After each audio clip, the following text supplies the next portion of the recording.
Hop, huwag ka ulit mag-i-scroll dahil ngayon naman ay tuturuan ko kayo kung paano mag-install ng snail horn sa ating mga motor. Bakit ba natin kailangan ng mga ganitong klase ng busina? Siyempre gusto natin marinig tayo sa kalsada, maipaalam hindi lang sa mga motorista, kundi pati na sa mga taong nakapaligid sa atin na tayo ay bumabaybay sa kalsada. At nang sa ganun, maiwasan natin ang anumang mga disgrasya. Ano pa ang mga kailangan natin sa pagkakabit ng ganitong klase ng busina? Siyempre, unang-una, kailangan natin itong busina. Itong gamit ko ngayon ay Seaworks horn. Ito ang napili ko dahil hindi lang siya pumasa sa standard ng ating gobyerno, kundi pumasa din siya sa standard ko. Pangalawa, kailangan natin itong relay, wires, and fuse.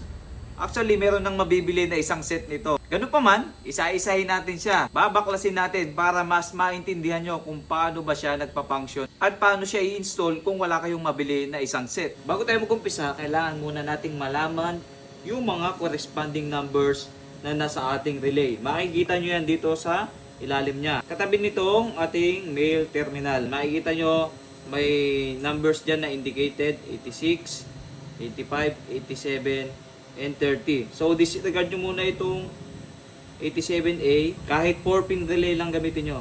1, 2, 3, 4. Huwag nyo munang gagamitin to. May ibang function to. At hindi natin siya gagamitin. Kung nakita nyo na sa ilalim ng ating mga relay, yung mga numbers na yan. So ipapaliwanag na natin siya ngayon. Una nating hanapin is yung 30, number 30. Itong 30 na to ay i-connect natin sa battery. Sa pagitan pala niyan, meron dapat tayong fuse. Next is number 86 and 85. Yung dalawa na yan ay papunta naman dun sa ating stock switch. Makikita nyo yan, nakakabit yan sa dati nyong busina. And last, itong ating number 87. Ito na yung magiging output papunta sa ating busina. Ngayon, bakit wala yung isang wire? Ang isang wire po niyan ay nakakonect sa ating ground. Itong ating number 30 sa relay, papunta dapat siya sa positive ng ating battery.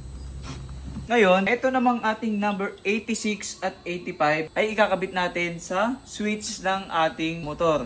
Saan ba makikita yun? Ito, nandito siya sa dati nating busina. Kuhanin natin itong terminal sa ating mga stock na busina and then i-connect natin itong number 85 at 86. So wala kayong dapat ipag-alala dito dahil wala siyang polarity. Ibig sabihin kahit magkabaliktad siya.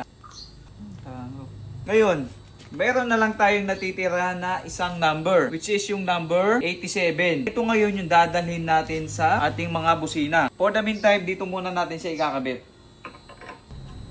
Yung isa dito na lang muna para makikita nyo. So sabi ko nga, itong number 87 ikakabit natin sa ating busina. Huwag din kayo mag-alala dahil wala din siyang polarity. Isaksak natin siya na tag-isa doon sa ating dalawang snail horn. Isa dito. And isa din dito.